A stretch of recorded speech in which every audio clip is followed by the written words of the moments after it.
सो अभी तक हम लोगों ने बात किया था रिलीज के बारे में। तो रिलीज में हम लोग ये देख रहे थे हम्म कि अपना रिलीज होता है मेजर मेजर चेंजेस के थ्रू, वर्जन होता है माइनर चेंजेस के थ्रू, माइनर बग फिक्सेस के थ्रू। ठीक और रिलीज में वर्जन में हमारी यही डिफरेंस होती है, ठीक है। जहाँ की हम रिलीज में major major major bug fixes करते हैं, मेजर इनहेंसमेंट करते हैं, मेजर एड ऑन्स करते हैं नए नए फीचर्स के।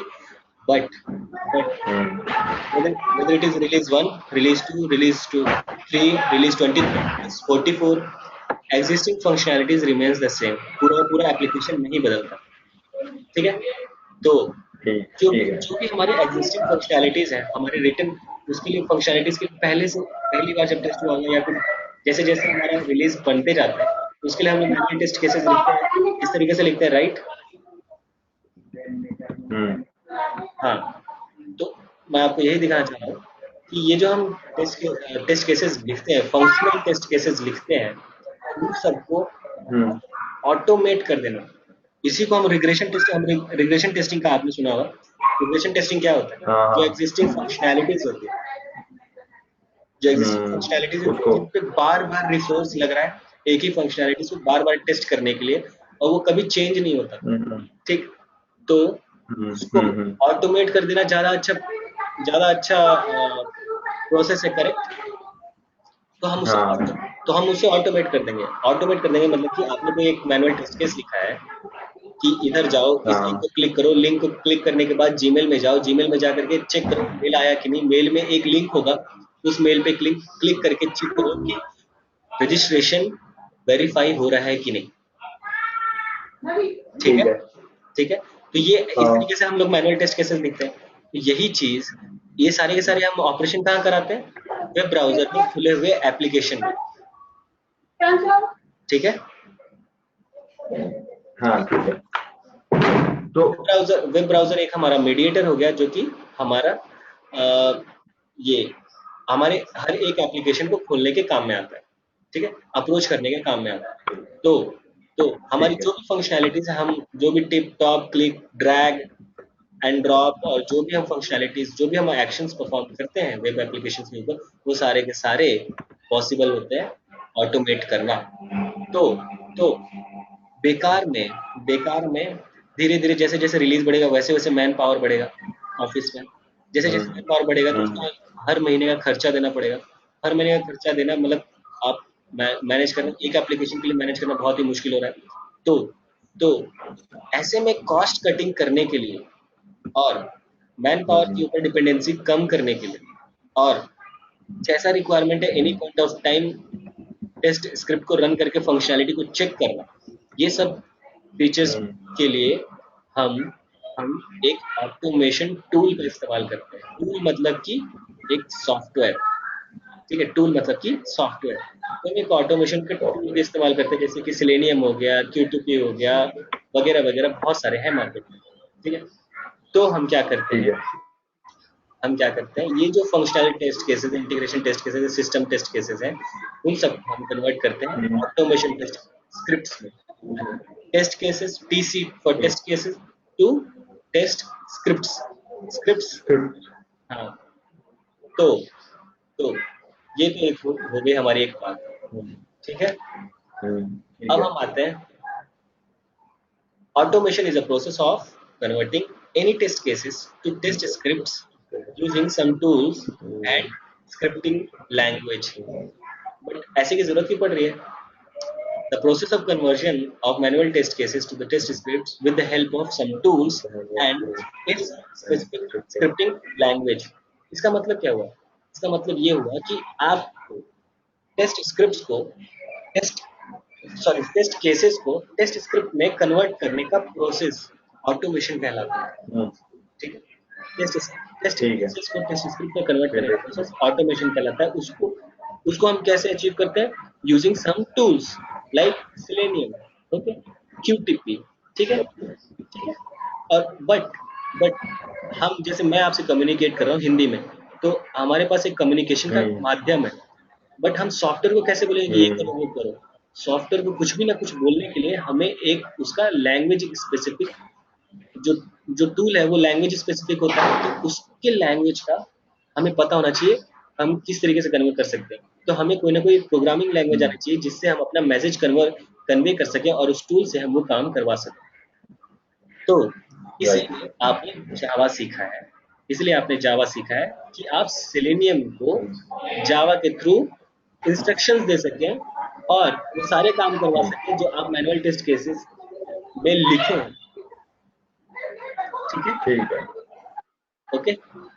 So automation is a process of conversion of test cases into the test scripts using some automation tools which are language specific. Okay, so we should have hand in hand knowledge about the tools. Beforehand, we should have the knowledge about the language specific language for that tool. Okay, there are two types of okay. automation tools available in the market. First is functional tool, second is non functional tool. जो आप पढ़ने वाले हैं वो आता है functional tool में। ठीक है, फंक्शनैलिटी चेक करने वाला जो टूल होता है वो होता है फंक्शनल टूल, और जो नॉन फंक्शनैलिटी चेक करने वाला टूल होता है वो नॉन फंक्शनल टूल होता है।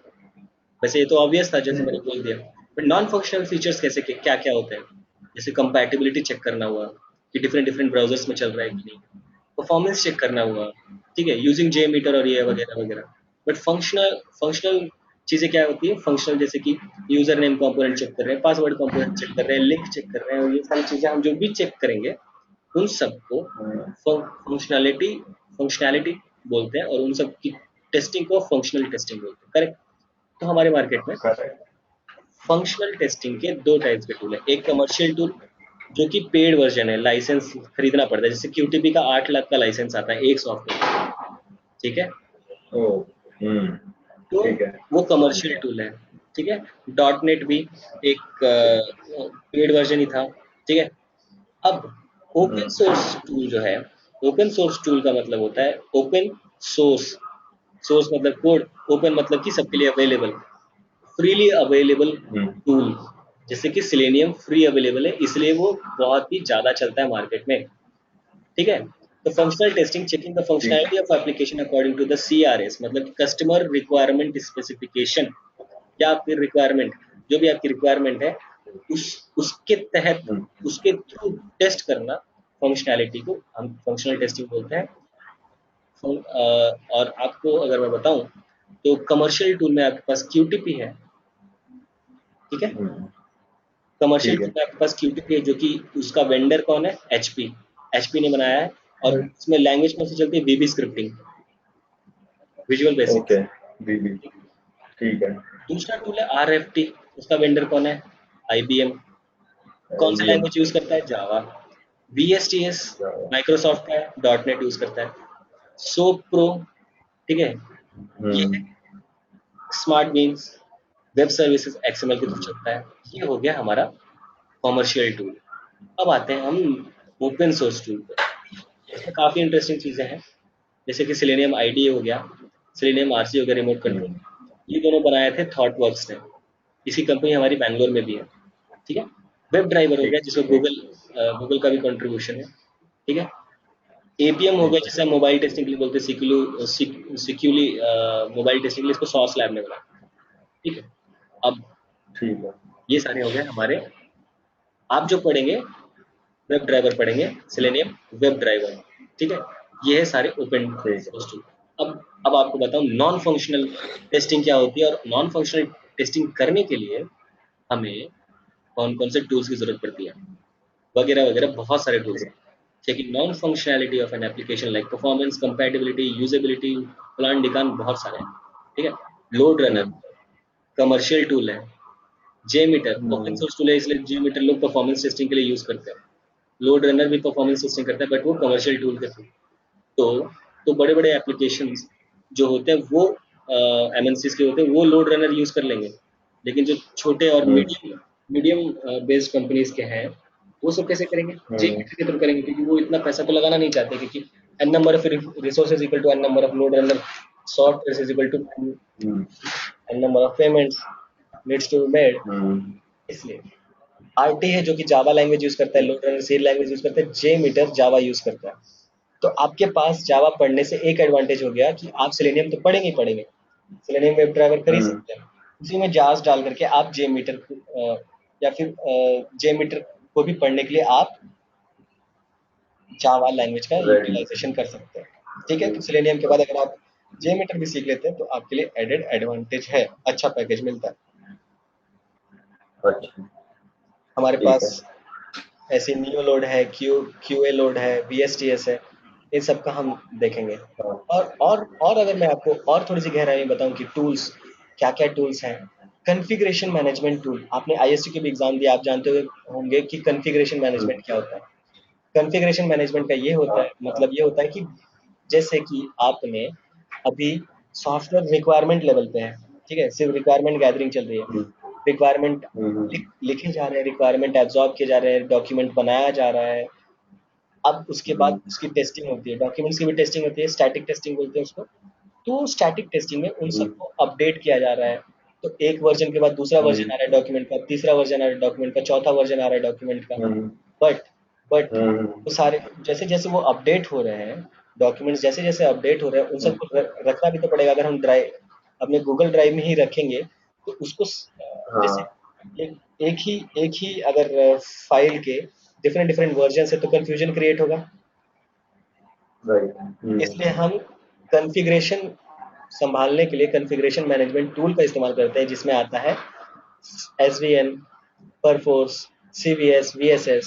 ठीक है, हम्म, ओके। SVN में अगर मैं आपको बताऊं एग्जांपल दूं, जैसे कि जीमेल हो गया, जीमेल में 1.1 में है, आपका 2015 में है, ठीक है, 1.1 वर्जन में हम्म, इनबॉक्स, ये आपका इनबॉक्स का रिक्वायरमेंट हो गया, ये सेंट आइटम्स का रिक्वायरमेंट हो गया 1.1। जीमेल 1.2 जब आया, मान लीजिए अप्रैल 2015 में, तो इनबॉक्स हम्म, 1.2 में चेंजेस हुए, बट सेंट आइटम्स में चेंजेस नहीं हुए। ठीक है, क्योंकि हम तो अभी हम्म, डॉक्यूमेंट लेवल टेस्टिंग कर रहे हैं ना, स्टैटिक टेस्टिंग कर रहे हैं ना। So in case of हाँ, manual testing, SVN is used to maintain the requirement and specification, and also we can keep the track of the versions of the requirement. Hence, also known as version control tool. ठीक है, तो ठीक है, configuration management tool को आप version control tool भी बोल सकते हैं। एसवीएन में ठीक है, एसवीएन में सबसे बड़ी मतलब सिर्फ एसवीएन में नहीं, कोई भी कॉन्फ़िगरेशन मैनेजमेंट हम्म, टूल में और वर्जन कंट्रोल टूल में, जब भी आप या तो आप कोड भी पुश कर सकते हैं, एसवीएन में आप कोड भी पुश कर सकते हैं, कोड भी रख सकते हैं अपना, हम्म, और code day to day change होते हैं। ठीक है, तो पुराना कोड और हाँ, नया कोड, इन सब में नए नए वर्जन आ रहे हैं। ठीक है, अपडेट हो रहा है, फिक्स हो हम्म, रहा है। उसके बॉटल नेक को हम्म, हम चेंज करके हम परफॉर्मेंस बढ़ाने की कोशिश कर रहे हैं। बहुत फलान हम बहुत सारे काम करते हाँ, हैं, बहुत सारे चेंजेस बहुत होते सारे हैं। काम।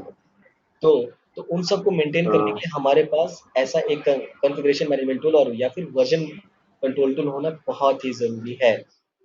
करेक्ट। ऐसे में क्या होता जरूरी है, है, अगर मान लीजिए आपकी किसी से करेक्ट, दुश्मनी है ऑफिस, ठीक है, या फिर मेरी किसी से दुश्मनी है ऑफिस में, हम्म, मैं आज चला गया जल्दी, हम्म, मैंने ड्राइव पे हम्म, डाल रखा है अपना सारा requirement in terms of document, उसको भी एक्सेस दे रखा है। हम्म, ठीक, अगर मान लीजिए हाँ, उसको मेरा पासवर्ड और सब कुछ पता है, तो जाकर के वो आराम से चेंज कर देगा ना, या फिर डिलीट कर देगा और हम्म, काम बढ़ा देगा, और मेरा हो सकता है करियर में ब्रेक पॉइंट लग जाए, हम्म, क्योंकि उससे वो एक डिसरिस्पेक्टफुल एक्ट होगा जिसकी वजह से मेरा नाम खराब हो सकता है। हाँ, तो वो सब चीज़ से बचने के राइट, लिए एसबीएन में क्या होता है, आप पुश करते हैं, करते हैं मतलब कि आप उसमें रखते हैं। जब भी आप कोई चीज़ उसमें पुश करते हैं तो उसमें उसका डेट और टाइम स्टैम्प आ जाता है। ठीक है, और किसने ठीक है, उसमें चेंजेस किए, क्या क्या चेंजेस हुए, ठीक है, वो सारी ये चीज़ें तो है, अपडेट हो जाती है, सब कुछ आ जाता है। तो उसमें सिक्योरिटी सिक्योरिटी भी मेंटेन हो जा रही है। तो ये होता है, आपको एसबीएन में सिखा दूंगा। अब अगर हाँ, नहीं एसबीएन वैसे हाँ, एसबीएन की हम अगर, हम लोग VSS में काम करते हैं, हाँ, ओके, ठीक है, तो आपको अच्छे से समझ में आ रहा विजुअल होगा। सोर्स से। हाँ, मैं एक्चुअली टेस्ट केसेस वगैरह का जो होता है ना, हाँ वो हाँ, उसके थ्रू ही होता है। तो हम लोग उसमें ही अपडेट करते हैं और फिर वहां से रिव्यू होता है, फिर हमारा एक फोल्डर वगैरह सिस्टम कर रखा है हम लोगों ने। Okay okay. तो इसमें तो ट्रैकिंग थोड़ा थोड़ा अकाउंटेबिलिटी बहुत सब आइडिया कुछ, है। तो ट्रैकिंग अकाउंटेबिलिटी राइट, उसमें सब कुछ सही है। हाँ, तो अगर ये डेवलपमेंट पॉइंट ऑफ व्यू से अगर इसकी बात करें, तो इसमें SVN is used to maintain the source code of the application in one place. ठीक है। जैसे मान लीजिए ठीक है। इनबॉक्स, ये ठीक। हो गया इनबॉक्स। इनबॉक्स का एक्लिप्स से मैंने जावा हाँ। के ढेर सारे क्लासेस, मतलब कि बहुत सारे क्लासेस इसमें मैंने सेंड कर दिए। सेंड आइटम्स का ये अलग से है, ड्राफ्ट का ये अलग से है, हाँ। जीमेल का अगर हम लोग हाँ। एप्लीकेशन बना रहे हैं तो इस तरीके से यहाँ पे एसवीएन सर्वर। हाँ इनबॉक्स ठीक का है, सर्वर सर्वर हाँ क्या तो एसवीएन में सर्वर बन जाते हैं क्या? सर्वर बन जाते नहीं, एसवीएन एक सर्वर है जहाँ पे आप अपने, अच्छा। हाँ एक स्पेस आप लेते हो जहाँ पे आप अपने सारे अच्छा। क्रियाकलाप, अपने जो सारे काम करने हैं वो आप करते हो। तो जैसे इनबॉक्स हो गया, अच्छा। इस इनबॉक्स में हाँ। डिफरेंट डिफरेंट आपने कोड्स लिखे वो यहाँ पे रखते हैं। सेंट आइटम्स के लिए इस तरीके हम्म। से ऑर्गेनाइज्ड वे में रखा जाता है। ठीक है। ठीक है। ठीक है। हाँ। तो हाँ। Manual test engineer stores test cases in quality center, जो कि एक पेड वर्जन टूल है। क्वालिटी सेंटर में भी कर सकते हैं। अच्छा। Automation test engineer stores test scripts in SVN, मतलब ये भी टूल ओके। है, क्वालिटी सेंटर भी टूल है। ठीक है। In case of automation, SVN server is use to maintain all Selenium test scripts in one place. जैसे कि मैंने अभी आपको बताया, ओके। अगर डेवलपमेंट पॉइंट ऑफ व्यू से अगर आप देख हम्म। रहे हैं तो आपको different different version of your source code will be there.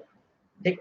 तो उसको एक जगह पर रखना एक के एक मशक्कत का काम है, मेहनत का काम है। इसलिए हम एक कॉन्फ़िगरेशन मैनेजमेंट टूल और वर्जन कंट्रोल टूल का इस्तेमाल करते हैं, जैसे कि एसवीएन उसमें से एक हो। तो जैसे एसवीएन का फुल फॉर्म है सब वर्जन टूल, सीवीएस का फुल सब फॉर्म वर्जन है ठीक है। Concurrent version system, SS visual source safe perforce, and ALM तो application life management advance version of QC. ठीक है। अच्छा। लोग ठीक। क्यूसी भी सीखते हैं। तो अच्छा, तो ये अब मैं सारे हाँ अब मैं आपको बता दूं कि आपके सिलेनियम के कोर्स में क्या क्या है। ठीक है। यहाँ से नहीं, ठीक मैं है। आपको बताता हूँ ठीक। यहाँ से। ठीक।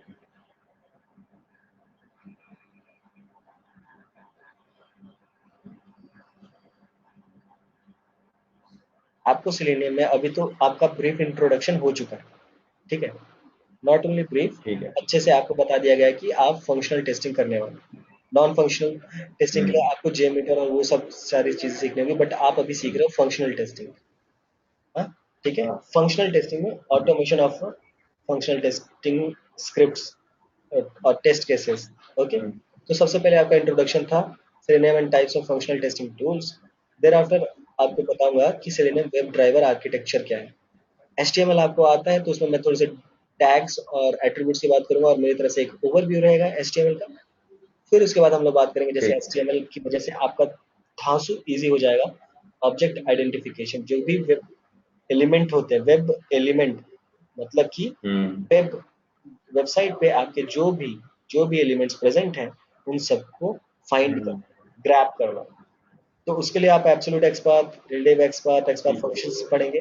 Working with dynamic table, steps to work with dynamic table, hmm. ये सब पढ़ेंगे। तो सेलेनियम को प्रोजेक्ट कैसे सेटअप करते हैं मैं आपको बताऊंगा कि एक्लिप्स में कैसे सेटअप करते हैं, टाइप्स ऑफ लोकेटर्स क्या क्या होते हैं, फिर 5 steps to write a typical test script मैं आपको बताऊंगा, कोड ऑप्टिमाइजेशन कैसे कर सकते हैं, और वेब ड्राइवर बेसिक एपीआई के बारे में आपको बताऊंगा। ये सारे बेसिक एपीआई है, इन सबसे क्या होता है, प्रीडिफाइंड मेथड से आपको समझना होगा क्या होगा। फिर वेब एलिमेंट एपीआई क्या होते हैं, ये सब चीजें। फिर वेब ड्राइवर वेट स्टेटमेंट्स, थोड़ा सा सिंक्रोनाइजेशन के लिए वेट लगाना पड़ता है कि आपका नेट स्पीड तो अच्छे से चल रहा है, ब्राउजर बहुत तेजी से भाग रहा है, बट लोड होने लोड होने में टाइम लग रहा है। उस बीच में अगर आपका जो स्क्रिप्ट है उसके साथ नहीं चलेगा तो वो आगे बढ़ हम्म। गया तो एलिमेंट तो मिलेगा ही नहीं ना, आप दूसरे पेज पे पहुंच गए लेकिन वेब एलिमेंट जो आप खोज रहे हो पिछले पेज पे। हम्म। तो उसमें हम वेट स्टेटमेंट्स लगाते हाँ। हैं एक्शन क्लास में, जैसे कि राइट क्लिक करना, डबल क्लिक करना, ड्रैग एंड ड्रॉप करना, ये सारे फंक्शंस पहले से बनाए हुए हैं। ये सब इनम का जैसे control A, control C, control V. ठीक है। सेलेक्ट क्लास जैसे कि ड्रॉप डाउन ठीक टेबल है। में कैसे काम करना है। ठीक है। विंडो हैंडलिंग, अलर्ट हाँ। पॉपर, जैसे कभी कभी आता है डिस डिफरेंट। एक्सेप्ट आता है, डिसमिस अच्छा। आता है, ये सारी चीजें आती हैं। ब्राउजर जो एसएसएल सर्टिफिकेशन और ये सारी चीजें भी इसमें मैं बताऊंगा।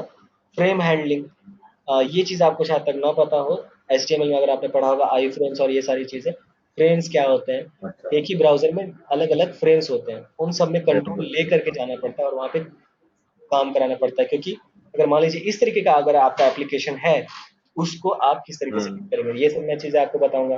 फिर उसके बाद हम लोग जैसे बहुत सारे एलिमेंट्स होते हैं, बल्क एलिमेंट्स होते हैं, उन सबसे कैसे डील करना है वो मैं आपको बताऊंगा। एक एक्सपाथ चेकर करके आता है, बट आई थिंक अब इसकी जरूरत नहीं है, क्योंकि फायरबग और फायरबग का लाइसेंस खत्म हो चुका है फायरफॉक्स से। इसलिए मैं आपको नए तरीके से बताऊंगा कि किस तरीके से एक्सपाथ को और आप आइडेंटिफाई कर सकते हैं, किस तरीके से एक्सपाथ को आप लिख सकते हैं यूजिंग डेवलपर्स टूल। तो ये चीज पहले सीख जानी चाहिए थी, बट हम अपने इजी इजीनेस की वजह से हम इसको इसी फायरबग को इस्तेमाल करते रहेंगे, और हम लोगों ने नया चीज नहीं सीखा। इसलिए अब आपके लिए नया टाइम है, मैं आपको नए तरीके से सिखाऊंगा कि किस तरीके से डेवलपर टूल को इस्तेमाल किया जा सकता है अपने काम के लिए। Working with multiple browser, steps ठीक to working internet browser, steps to working Chrome browser, file attachment and download, और मैं आपको डिफरेंट डिफरेंट चीजें बताऊंगा। फायरफॉक्स प्रोफाइल क्लास में आपको ये मैं बताऊंगा कि सेट प्रेफरेंसेस, एसएसएल सर्टिफिकेशन और ऐड एक्सटेंशन और ये सब चीजों को किस तरीके से किया जाता है। ठीक है। टेस्ट एनजी ठीक फ्रेमवर्क के बारे में फिर मैं आपको बताऊंगा, उसका इंस्टॉलेशन बताऊंगा। टेस्ट एनजी फ्रेमवर्क बहुत ईजी है, उसमें बहुत सारे एनोटेशंस होते हैं। एनोटेशंस मतलब कि आपको एट द रेट सिंबल के थ्रू, एट द रेट टेस्ट का मतलब क्या है, बिफोर मेथड का क्या है, ये सिर्फ 5 दिन का है। आपको जैसे कि दाल चावल होता है ना, उस तरीके से मैं आपको बता दूंगा, ये बहुत ईजी है। ठीक है। तो जैसे कि आपका मोस्ट डिफिकल्ट फेज अगर मैं बोलूँ, तो आपका वो पूरा हो चुका हाँ है। ये सिर्फ आपको याद करने वाली चीज़ है। ठीक है, मैं आपको बस एक बार समझा हाँ मैं दूंगा और आपको ये सिर्फ हाँ समझना है। ठीक है। तो ये जो तो होगा, ये जो सारे मैं प्री डिफाइंड मेथड्स है सिलेनियम में, सब कुछ प्री डिफाइंड मेथड्स हैं। आपको बस समझना है किस तरीके से कॉल करना मतलब है, हम किस वही तरीके से मैं करना है। जावा के हाँ ठीक है। मतलब ये सारे वेब ड्राइवर जो है उसके अंदर ही कहीं ना कहीं ये मेथड्स या कुछ इंटरफेस हैं या उनके मेथड्स हैं मतलब हाँ, टाइप्स वो है सेलेनियम जितने भी हैं सेलेनियम वेब ड्राइवर क्या है, सबसे पहले एक इंटरफेस है। सेलेनियम वेब ड्राइवर इंटरफेस है, और जितने भी ब्राउजर्स हैं, वो सब एक्चुअली में क्लासेस हैं। वो सारे सेलेनियम वेब ड्राइवर के जो मतलब जिनकी मेथड बॉडी नहीं होती ना, उन सबको इम्प्लीमेंट किया हुआ है इन सब ब्राउजर क्लासेस में। ठीक है। तो किस तरीके से काम होता है और अच्छा स्टैंडर्डाइजेशन अचीव किया हुआ है, किस तरीके से सब कुछ होता है, वो सारी हम बातें करेंगे। हम्म, फिर मैं आपको ये बताऊंगा कि सेलेनियम में एडवांटेज ठीक है एक्चुअली में हमारे पास बैच एग्जीक्यूशन का। अब बैच एग्जीक्यूशन का मतलब कि 10-10 आदमी का काम आप एक बार में करवा सकते हो। मतलब 10-10 लोगों को पैसा नहीं देना पड़ेगा आपको, मैन पावर को आपको मैन पावर में इन्वेस्टमेंट नहीं लगेगी। ऐसा भी हमारे ऑटोमेशन अच्छा में हमारा ऑटोमेशन इसलिए ज़्यादा यूजफुल है क्योंकि बैच एग्जीक्यूशन हो सकता है, पैरेलल एग्जीक्यूशन हो सकता है। आप उसमें ऑर्डर प्रिजर्व कर सकते हो, कौन सा टेस्ट केस पहले चलना चाहिए, ये सारी चीज़ों की वजह से ऑटोमेशन मार्केट में ज़्यादा चलता है। ठीक है। अच्छा ठीक है तो ऐसा ऑटोमेशन टूल आने की वजह से ऐसा नहीं हुआ कि हमारे मार्केट से हम्म, मैन पावर और जो हमारे एक अपॉर्चुनिटी थी, वैकेंसी रहती थी मैनुअल टेस्टिंग की, वो खत्म हो गई है, ऐसा बिल्कुल नहीं हुआ। वैकेंसी और बढ़ गई है। किस तरफ? बस आप एक लैंग्वेज सीखो और एक टूल सीखो, और आप मुड़ मुड़ करके इधर ही आ जाओ, आप ऑटोमेशन करने लगो, काम वही करो। ठीक है। तो आप यहाँ पे हम्म। मतलब ये राजगद्दी वाला काम हो जाता है। यहाँ पे थोड़ा सा इज्जत भी मिलती है क्योंकि आप लैंग्वेज आप जानते हो, एक प्रोग्रामिंग लैंग्वेज जानते हो और आपको एक टूल भी मालूम है। बट टाइम टू हाँ टाइम हर एक को इवॉल्व होना पड़ता है। तो जैसे कि अभी आप सेलेनियम वेब ड्राइवर पढ़ रहे हो, कल आपको जा करके आपको हो सकता है सिक्योरिटी टेस्टिंग पढ़नी पड़े, कल आपको जा करके हो सकता है जेमीटर पढ़ना पड़े। सब कुछ टाइम टू टाइम अगर आप इस फील्ड में हो तो अपडेट तो करना पड़ता है। ठीक है। इसके बाद मैं आपको बताऊंगा ग्रुपिंग एग्जीक्यूशन कैसे होता है, बैच एग्जीक्यूशन हो गया, पैरेलल एग्जीक्यूशन हो गया, ग्रुपिंग एग्जीक्यूशन हो गया, असर्ट, टेस्ट केसेस को फेल कैसे कराया जाए जब वो गलत है। ठीक है। इसके बारे में ज़्यादा बात नहीं करूंगा, नहीं तो अभी हम्म, आपको कंफ्यूजन हो जाएगा और आगे का समझ में आना बंद हो जाएगा। ठीक है। फाइल हैंडलिंग, जैसे कोई चीज़ डाउनलोड हो रही है, वो तो सिस्टम में चली गई। तो सिस्टम में थर्ड पार्टी एप्लीकेशंस के थ्रू आप, जैसे कि ऑटो आईटी हो गया, ठीक है, आप थर्ड पार्टी एप्लीकेशन के थ्रू कर सकते हो। बट उससे ज़्यादा अच्छा मैंने क्या देखा है, जावा क्लास में, जावा में ही एक रोबोट करके क्लास है, उससे हम रोबोट क्लास के थ्रू हम फाइल को डाउनलोड कर सकते हैं, और इवन आप उस डाउनलोड फाइल को जो कि सिस्टम में है, ठीक है, उस पे भी आप हम्म। काम कर सकते हैं। तो आपको मैंने शायद शायद तक ये नहीं बताया कि सेलेनियम में एक ड्रॉबैक है सबसे बड़ा, क्या है आप बताइए। नहीं नहीं पता मैंने शुरुआत से ही डिस्कस किया, बट शायद तक आपने ध्यान नहीं दिया। सेलेनियम सिर्फ और सिर्फ हम्म, वेब बेस्ड एप्लीकेशंस पे काम करता है, और इसलिए मैंने आपको हाँ शुरुआत में stand alone client server application और वेब हाँ वेब बेस्ड वो याद एप्लीकेशंस के है। बारे में आपको बताया। स्टैंड अच्छा अलोन हाँ वो एप्लीकेशंस में सही है। काम नहीं कर पाता Selenium, तो उसको काम कराने के लिए हम जावा की मदद लेते हैं, जो कि आपको पहले से आती है। ठीक है, तो रोबोट क्लास के बारे में आपको मैंने नहीं बताया। रोबोट क्लास के बारे में आपको यहाँ पे पढ़ना पड़ेगा। ठीक है, एक सीक्वेंस में हम लोग चल रहे हैं, जैसे कि आपके दिमाग में सारी बातें रजिस्टर हो जाए। फिर ठीक है। इंस्टॉलेशन ऑफ अपाचे कोई फ्रेमवर्क, उसका आर्किटेक्चर हम सीखेंगे, किस तरीके से हम जैसे पास हो रहा है, फेल हो रहा है कोई स्क्रिप्ट, तो जा करके आप एक एक्सेल शीट भी तो मेंटेन करोगे ना। आप एक्सेल शीट में मेंटेन हम्म। करते हो, ये टेस्ट स्क्रिप्ट पास हो गया, ये टेस्ट स्क्रिप्ट फेल हो गया, तो आप जा करके कहीं लिखते हो। तो उस चीज के लिए भी हम्म। हमारे पास एक अलग से अपाचे कोई का फ्रेमवर्क है, उसको आप इंस्टॉल करोगे और उसका आप यूटिलाइजेशन कर सकते हो। ये खुद से जाकर के पास होता है तो वहां जाके लिख देगा पास, अगर फेल होता है तो फेल, या फिर आप जो जो भी उसको लिखाना चाहते हो फलान ढिकान, वो सब कुछ लिख देगा वहां पे। ठीक है, ठीक है। फिर मैं आपको सिखाऊंगा कि सेलेनियम में फ्रेमवर्क कैसे डिजाइन करते हैं। ये थोड़ा सा पेचीदा हो जाता है शुरुआत में, लोगों को ऐसा लगता है कि सब कुछ शुरुआत में जैसे दाल चावल जैसे मिल रही थी वैसे ही होगा, लेकिन फ्रेमवर्क डिफिकल्ट हम्म। बिल्कुल भी नहीं है। इसलिए क्योंकि शुरू ये अच्छा। एक चेंज होगा फ्रेमवर्क में, ये फेज में से आपको पता चलेगा कि फ्रेमवर्क में आप एक्चुअली में क्या क्या सीखने वाले हो। ठीक है, तो 3 टाइप के फ्रेमवर्क होता है ठीक हमारे है। पास। हाइब्रिड फ्रेमवर्क होता है, डेटा ड्रिवन फ्रेमवर्क होता है। इस तरीके से हमारे पास 3 फ्रेमवर्क होते हैं, उसको हम लोग डिस्कस करेंगे। फिर हम रिपोर्टिंग कैसे करते हैं, स्क्रीनशॉट्स लेना कैसे करेंगे, टेस्ट एनजी में आई टेस्ट लिसनर क्लास, आई टेस्ट रिजल्ट, आई टेस्ट सूट, ये सब चीजें होती हैं, वो मैं सिखाऊंगा आपको। और आपने मैनुअल टेस्टिंग किया है, आईएसटीक्यू भी आपने किया है, तो मैं आपको ये बताऊंगा कि जब आप बैकएंड में टेस्टिंग करते हो, आप एसक्यूएल की कोई क्वेरी फायर करोगे, आप जाकर के बैकएंड में चेक करोगे, मान लो कि एक आप ओडी ले रहे हो, ओवरड्राफ्ट ले रहे हो, लोन ले रहे हो, जो कि 20 दिन के बाद हम्म। अप्रूव होगा, तो आप 20 दिन के लिए वेट थोड़ी ना करोगे 20 दिन का, और आप सैलरी थोड़ी ना उठाओगे। बैकएंड में जाओगे, जा करके आप बैकएंड में उसका डेट चेंज कर दोगे, 20 दिन का आगे का कर दोगे, तो आप देखोगे कि हाँ चलो डैशबोर्ड पे रिफ्लेक्ट होना चाहिए कि 20 दिन के बाद हम्म। अप्रूव हो जा रहा है मेरा लोन। ठीक है, तो वो सारी चीजें चीजें करने के लिए हाँ।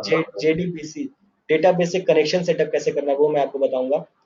Framework, modular framework, keyword framework, hybrid framework की मैंने बात कर दी है। एसवीएन आपको मैं समझा दूंगा, एसवीएन कैसे हो चलता है, गिटहब कैसे चलता है। एक बिल्ड टेस्टिंग टूल होता है जो कि एक डेवलपर एक्चुअली में यूज करता है, मैं इसको इन डेप्थ नॉलेज 1.5 घंटे का है, मैं आपको वो दूंगा। और जेनकिंस, ऑटोमेट करने के बाद भी उसके ऊपर ऑटोमेशन, सारे के सारे स्क्रिप्ट को एक सर्वर पे डाल करके शेड्यूल कर देना हाँ। कि हर रात को 12 बजे अपने आप तुम चल जाना, मेरे स्क्रिप्ट तुम चल जाना, उसके बाद मेरे को अच्छा। सारा रिजल्ट मेरे फोन पे, जीमेल पे आ जाना चाहिए, कौन कौन से स्क्रिप्ट अच्छा। चले, कौन कौन से फेल हुए। तो जेनकिंस के थ्रू होता है वो, मैं आपको जेनकिंस एक अलग से टूल है, इसमें कम से कम 4 से 5 अलग अलग टूल्स हैं, आप सीखेंगे वो सब चीज। ये आपका सेलेनियम का कोर्स स्ट्रक्चर हो गया। अब आप बताइए आपको क्या क्वेश्चन है। ओके।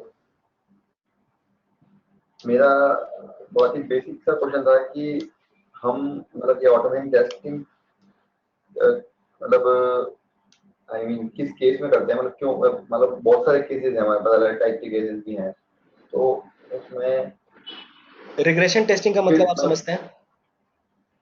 रिलेशन का मेरे साथ ही मतलब है कि जब भी कोई चेंज आया है, उसका चेंज है या तो उसका इम्पैक्ट मतलब कहाँ है वो देखना, और एग्जिस्टिंग फंक्शनलिटी ना बिगड़े हमारी, वो चलती रहे वैसी, वो दोनों चीजों को एश्योर करना, मतलब कि हाँ चल रहा है सही एग्जैक्टली, सब कुछ। एग्जैक्टली।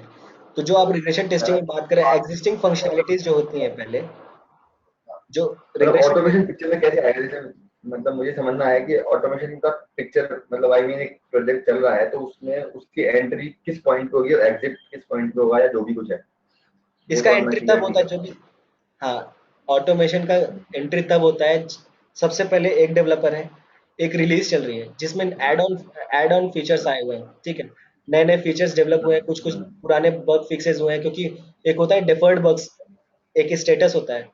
हाँ ठीक है, हाँ जिसमें हाँ हाँ, दूसरे होता है। अभी तो मैं नहीं फिक्स कर सकता, बट मैं दूसरे रिलीज में कर दूंगा, क्योंकि ये माइनर इशू है। मेजर होगा, बिजनेस ब्लॉकर पर। होगा, क्रिटिकल होगा, तो एनी हाउ यू हाँ have to deal with it. Okay, anyhow आपको रात में बिल्कुल। बैठना पड़ेगा, दिन में बैठना पड़ेगा, स्ट्रेच करना पड़ेगा, ब्लॉकर, क्रिटिकल और मेजर बग्स को तो फिक्स करना ही पड़ेगा बॉस से। हाँ ठीक है, बट जो माइनर होते हैं हाँ उसको हम डिफर्ड कर देते हैं, तो दूसरे रिलीज में जैसे वो फिक्स होते हैं। और डिफरेंट डिफरेंट हाँ। एड ऑन फीचर्स जो होते हैं, एड ऑन फीचर्स मैं बार बार बोल रहा हूँ, एड ऑन फीचर्स का मतलब नए नए जो फीचर्स उसमें ऐड हुए हैं। तो सबसे पहले जो हमारे मैनुअल टेस्ट इंजीनियर्स होते हैं वो सारे फीचर्स को टेस्ट करेंगे। जब जब हमें पता चला कि नई फीचर्स नए जो फीचर्स है नए जो जो भी बग फिक्सेस है और जो भी चीजें हमारी ऐड हुई हैं एग्जिस्टिंग एप्लीकेशन में वो सारे काम कर रहे हम्म। हैं, सारे एकदम अच्छे से काम कर रहे हैं, तब तब उसके बाद ऑटोमेशन टेस्ट इंजीनियर का रोल आता है, जो कि हो सकता है वही मैनुअल टेस्ट इंजीनियर फिर से ऑटोमेशन करे अगर छोटी कंपनी में है तो, या फिर अगर बड़ी कंपनी में है तो मैनुअल टेस्ट इंजीनियर अलग होगा, ऑटोमेशन टेस्ट इंजीनियर अलग होगा, जहाँ पे ऑटोमेशन टेस्ट इंजीनियर को हम एग्जिस्टिंग फंक्शनैलिटीज के लिए एक एक मैनुअल टेस्ट केसेस उसको दे देंगे और मैनुअल टेस्ट केसेस को वो ऑटोमेट करना चालू करेगा प्रोग्रामिंग लैंग्वेज में। जैसे ये सारे मेथड्स मैंने आपको बताया, ये सबको यूटिलाइज करके फ्रेमवर्क को हम्म। यूटिलाइज करके एक एप्लिक मतलब जो एग्जिस्टिंग फंक्शनलिटीज जो कि चेंज नहीं हुई है उन सबको हम चेक क्यों करें? सबसे पहले हाँ। इम्पैक्ट एनालिसिस करेंगे। हमको देखना है कि ये सब एड ऑन फीचर्स की वजह से जो कोई कहीं ना कहीं हमारे एग्जिस्टिंग फंक्शनलिटीज पे इम्पैक्ट तो नहीं ना पड़ा, इसलिए हम ऑटोमेशन करते हैं। हम्म। ठीक है। तो जब जिस समय manual test engineer man existing functionalities को टेस्ट कर रहा है उस समय एग्जिस्ट सॉरी जो नए फीचर्स को टेस्ट कर रहा है मैनुअल टेस्ट इंजीनियर, उस समय हम ऑटोमेशन टेस्ट इंजीनियर तो बैठा नहीं रहेगा, क्योंकि हम्म। 3 महीना ऑटोमेशन में अगर लगा, 3 महीना मैनुअल में लगा और 3 महीना ऑटोमेशन में लगा, 6 महीना हो गया। तो इसको हम सिंक्रोनाइज कैसे हम्म। करेंगे? 3 महीने जब मैनुअल टेस्ट इंजीनियर इस पे काम कर रहा है, उसी 3 महीने में हम एग्जिस्टिंग फंक्शनलिटीज तो पहले से बनी हुई है ना, उनके लिए तो टेस्ट केसेस भी पहले से लिखे हुए होंगे, वो टेस्ट केसेस हम या- ऑटोमेशन टेस्ट इंजीनियर को उसी समय दे देंगे और पुराना जो एप्लीकेशन जो होता है उसी पे वो हम्म। बंदा अपना ऑटोमेशन स्क्रिप्ट्स लिखना चालू कर देगा। और अच्छा। जब जब मैनुअल टेस्ट इंजीनियर का काम हो जाएगा और देखेगा कि वो एप्लीकेशन में जो एड ऑन फीचर्स हैं वो स्टेबल हैं, तब हम ऑटोमेशन का हम्म। स्क्रिप्ट चला करके उसको देखेंगे कि अब देखते हैं कहाँ कहाँ पे इन सब के वजह से हमारे इम्पैक्ट हुआ है एग्जिस्टिंग फंक्शनैलिटीज पे। तब ये आता है हमारा ऑटोमेशन टेस्ट। हमेशा कोई अच्छा। भी नया फीचर मार्केट में आएगा तो मैनुअल टेस्टिंग ही होगी उसकी। ठीक है, पहले ऑटोमेशन टेस्टिंग नहीं होता। समझे? नहीं, लेकिन जो, हाँ हाँ ठीक है, मतलब स्टेबल होने के बाद पूरा आपका सिस्टम स्टेबल है और उसमें फिर बाद में चेंजेस आ रहे हैं, तब तब हमें सिस्टम पूरा एग्जिस्टिंग को सिस्टम चेक नहीं, करना है। पूरा सिस्टम स्टेबल नहीं आई बॉस। मीन मतलब प्रोजेक्ट नए या तो फीचर्स मॉड्यूल। नए नहीं, एप्लीकेशन में जो नए फीचर्स हैं अगर वो स्टेबल हो गए, उसके बाद हम ऑटोमेशन ओके। टेस्टिंग करते हैं कि जो एग्जिस्टिंग फीचर्स थे, पुराने वाले जो फीचर्स हैं जिनमें चेंजेस नहीं हुए हैं वो सही चल रहा है। उस पे इम्पैक्ट वो सही चल रहा इम्पैक्ट तो है। नहीं है ना। हाँ। लेकिन क्या क्या जो एग्जिस्टिंग फीचर्स हैं वो उनकी आईडीज या उनका जो अपन ने स्क्रिप्ट बनाई है वो खराब नहीं हो जाएगी, क्योंकि अपन ने पहले बनाई है और हमने चेंजेस कर दिए। अब चेंजेस इस तरह के भी हो सकते हैं कि वो एग्जिस्टिंग डेटा को या एग्जिस्टिंग जो भी उसके उन चीजों को एग्जैक्टली बिगाड़ देगा, exactly. तब फिर डिपेंडेंबिलिटी है, तब स्क्रिप्ट क्या चलेगी। अगर डिपेंडेंसी हाँ है अगर डिपेंडेंसी है तो हाँ, इम्पैक्ट तो तब होना तब ही क्या, है। इसीलिए तो आप पैसा लगा तो रहे मैं हो बोलता इस है कि ऑटोमेशन टेस्टिंग में, कि अगर आपकी डिपेंडेंसी है, मान लो सब मॉड्यूल हो गया, मॉड्यूल टू मॉड्यूल हो गया, वो सब में अगर डिपेंडेंसी रह हाँ रही है, जैसे कि मैं एक हाँ किसी को मैं मेल भेजा जीमेल के थ्रू, डिपेंडेंसी हाँ मैं हाँ। अपने क्रिएट मेल के थ्रू मैंने मेल भेज दिया, डिपेंडेंसी मेरी कहाँ पे है, कौन से हम्म। मॉड्यूल पे? सेंट आइटम्स में जाकर के मैं चेक करूंगा, डिपेंडेंसी है, मुझे चेक करना होगा। हम्म। ठीक है। अगर हाँ हाँ एक और सिनेरियो बनता है कि अगर मेल नहीं पहुंचा तो मेरा इनबॉक्स में आ जाएगा वापस, हाँ। मी करके ही आएगा। ठीक है, ये भी एक सिनेरियो हुआ। इस तरीके से हम जब टेस्ट करते हैं ना, तो ये सारे डिपेंडिंग फीचर्स, जैसे हम गलत ईमेल पे भेजेंगे तो हमको फिर वापस रिवर्ट बैक हो हाँ जाता है। ठीक है, ठीक है। हमारे इनबॉक्स ठीक, में, तो इस तरीके से हम चेक करते बेसिकली हैं। हाँ हाँ, अगर मतलब डिपेंडेंसी है बेसिकली मॉड्यूल फिर टू वो मॉड्यूल, स्क्रिप्ट फेल होगी उसमें। हाँ, अगर फेल हो, हाँ, तो वो ये मैं आपको स्क्रिप्ट, बता दूं, अगर हाँ फेल होने लग जाएगी। अगर हाँ आपकी स्क्रिप्ट हाँ फेल हो रही है तो आप दो चीज करोगे। हाँ। सबसे पहले आप देखोगे कि आपकी स्क्रिप्ट सही है कि नहीं है। ठीक है। अगर हम्म।